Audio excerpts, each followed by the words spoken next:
Get on the ground! Tay's not working. Get on the ground! A routine crash call on a Washington highway turns into something no deputy ever wants to face. A bloodied stranger, a hidden agenda, and a service weapon suddenly up for grabs. What happens next unfolds in seconds. This footage comes from AWU Bodycam. Full credit to them, link in the description. The scene of a car crash suddenly turns into a life-or-death struggle with an erratic and aggressive suspect who refuses to comply. And with the deputy's service weapon within reach, it's a fight that could end in tragedy. He's trying to get my gun! The following report is based on official police records released to date, and most of the footage has never been seen before until now. Please note that all persons charged with a crime are presumed innocent unless and until proven guilty in a court of law. On the afternoon of October 15, 2025, a 911 call comes in about a head-on collision in the middle of the highway in Thurston County, Washington. 911, what are you reporting? An accident on, where am I? Old Pacific. It's at the T. It just happened. I witnessed it from my direction. I don't know if the person lost conscious, some type of medical emergency. Is someone unconscious? I don't know until I get closer. I'm not. Are you able to safely check? Yes. Okay. Yes. Okay. Let me put hazards on. The caller approaches the vehicle that seemingly caused the crash, but she quickly realizes that something is off with the driver, perhaps dangerously so. Yes, he's conscious. Okay. Are there any obvious injuries? He's got a lash to his forehead. Sir, do you want to have a seat until EMS gets here? Is that a laceration on his forehead you skin? Yeah, I'm not. Okay. He does not look stable either. Yeah, I'm walking away from him. The caller isn't the first one to notice. Moments earlier, another witness had attempted to check on the driver. Opened up the front door and asked if the person inside was okay. All I could see was his shoes, and the airbag was covering the rest. He said, I'm carrying, or I have a gun, don't touch me or I'll shoot you. Pause right here. A witness already said this guy claimed to have a gun and threatened to shoot. That warning is floating out there, but the deputy rolling up has no idea what she's actually walking into. The collision sent both vehicles spinning off the highway, and traffic is backing up. It's this scene that a local school resource officer encounters on her way home from work, unaware that she's only moments away from a vicious fight for her life. If you could advise on the injury. Copy, I'm just getting on. Hurry. The SRO, a deputy with the Thurston County Sheriff's Office, goes first to the woman in the white vehicle, who is already being tended to by other motorists. She then doubles back to check on the driver of the gray Chevy, where she begins to realize that something isn't quite right. Right now, bald-headed sheriff is approaching him right now, but he won't take his hand out of his pants. Does he appear to be breathing normally? Nope. And staggering. He doesn't seem to be violent, but... The deputy approaches the man, later identified as 47-year-old Bryan Fleming, who is standing in front of his smashed SUV, blood dripping from his head, his hand tucked into his waistband. He ignores her instructions to sit down. I got one that's not compliant. I'm not sure what's going on with him. He's trying to get back into his car. I'm not sure if he's trying to retrieve the copy. Suddenly, the man begins running towards her, his right hand still partially concealed. He is refusing to show hand. Show hand.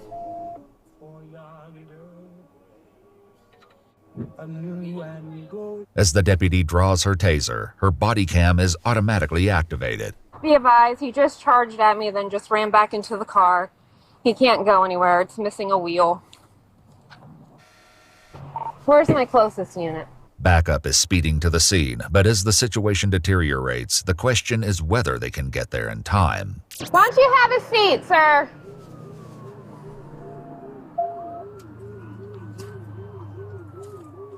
Hey, everything's okay. Just have a seat. Have a seat for me.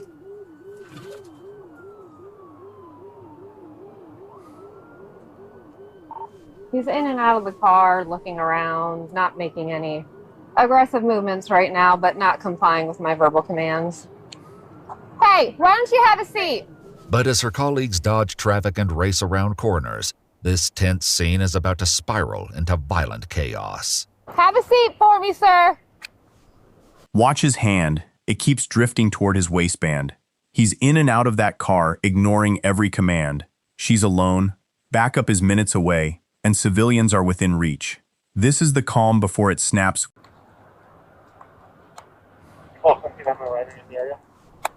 Hey, have a seat. If you approach me, you're going to get tased. Have a seat. You're not going near those people either. Have a seat or you're going to get tased. He's attempting to approach the other car. I'm giving him verbal commands to stop approaching me. He's still approaching. He's going to get tased.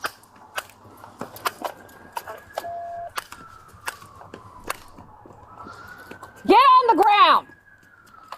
Get on the ground. Tase not working.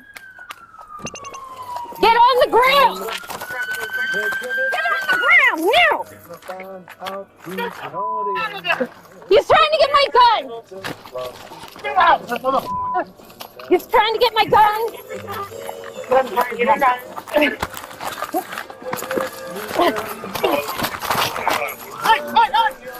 Drop it up and kill you.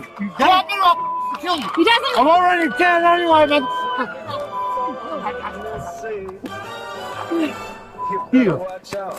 The taser just failed. 10 probes, no effect.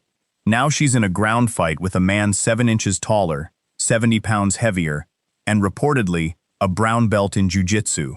Her holster is the only thing between him and her firearm. Additional law enforcement, including an off-duty corrections officer, jump in to try and restrain the suspect, and it turns out he's not as impervious to electricity as it seemed. Okay.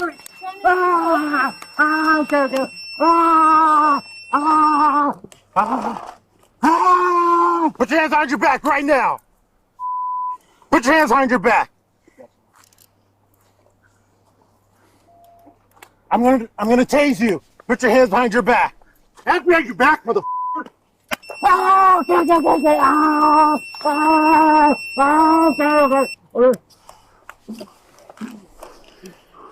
Go check yourself out. Go ahead.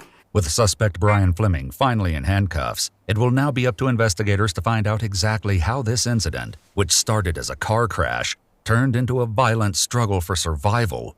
And those bizarre answers will come soon enough. You all right? Yeah, I'm good. Thank you. There's probably some blood on it. And it's already on yet.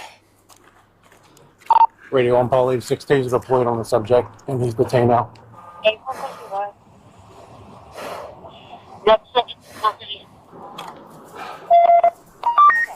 Good afternoon. Hey, buddy. Everyone at the scene is intensely aware of how much worse this could have been. The suspect stands 6'2", 210 pounds, giving him 7 inches on the deputy and outweighing her by 70 pounds. Yeah. All right? Yeah, I just didn't want him to get my gun. As the corrections officer later notes, Bryan indeed came very close to doing just that. He wasn't complying. He was still trying to get her handgun.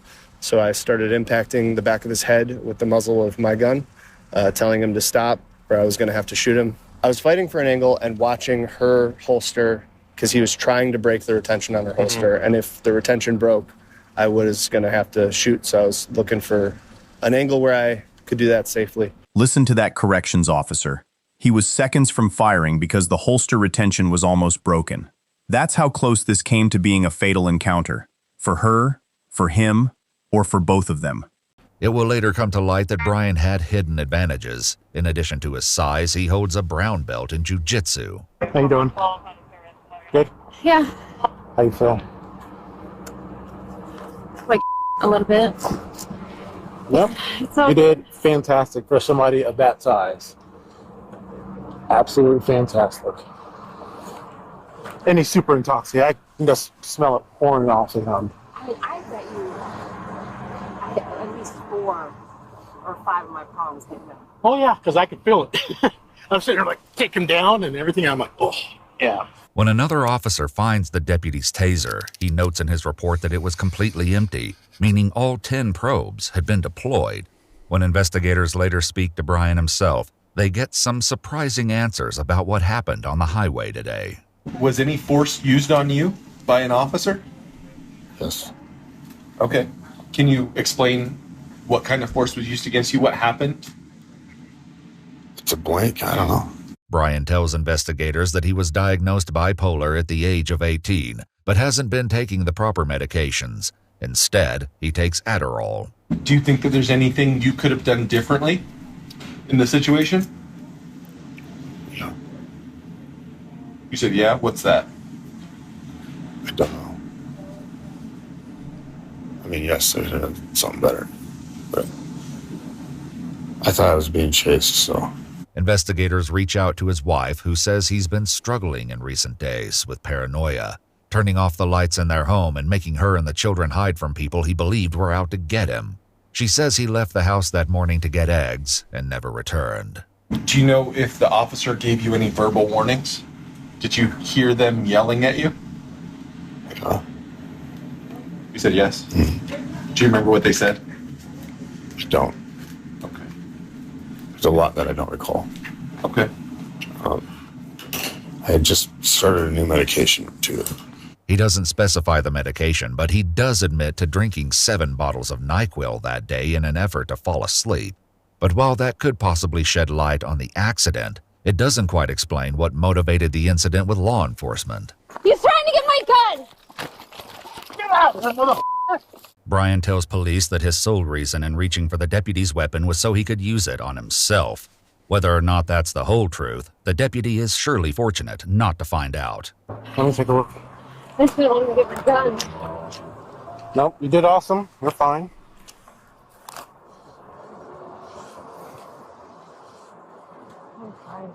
The police report notes that the deputy didn't sustain any significant injuries, nor did the driver of the oncoming vehicle. Bryan himself required staples in his skin, but was also remarkably unharmed. He was charged with third-degree assault, attempted disarming of a law enforcement officer, driving under the influence, reckless driving, obstructing a law enforcement officer, and resisting arrest. He is free on $10,000 bond while his case moves forward. To access more of our content, including extras such as raw footage, actual case files, and unseen details, you can join us on our Patreon. Join and see what you've been missing. She walked away with no serious injuries, but this one could have gone very differently. If you were that deputy, would you have drawn your firearm sooner or held the taser? Drop it in the comments and hit subscribe for more real body cam breakdowns.